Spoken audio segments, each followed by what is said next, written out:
Hey there, Doc J here. Welcome to 3 Comics in 3 Minutes. Let's just get started and review our comics for comic book cultural significance. Let's start with a comic from Impact. Impact was the line of comics that DC started.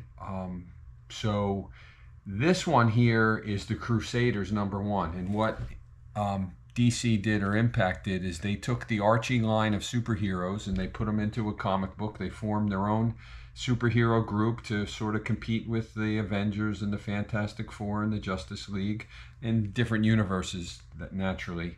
What's significant about this book is that we put the various characters, the Comet, the Fly, Fireball, the Jaguar, Black Hood, into one team.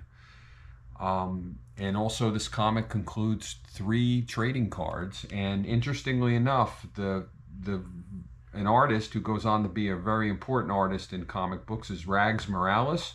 This is early Rags Morales art, and that's the Crusaders #1 from 1992. Let's look at Fantastic Four #102. This is a 15-cent comic, and this one is really significant because this is the final issue where Stan Lee and Jack Kirby team together. It ends their historic run. That's what makes it have a collector status because of its historical importance of those two doing this comic for so long, 102 issues. Stan Lee also used his soapbox in this comic to mark the departure of Jack Kirby, and this issue also marked the final collaboration of those two. And what I like about it is that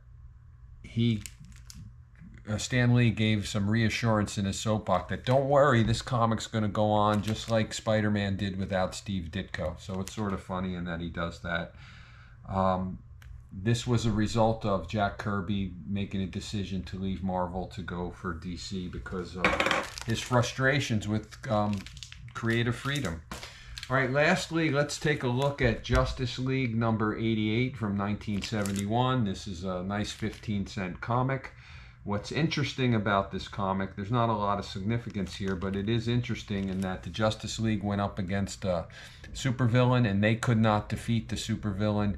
3 ordinary human beings defeated the supervillain, and they were the heroes of this story, so it made the Justice League look a little bad.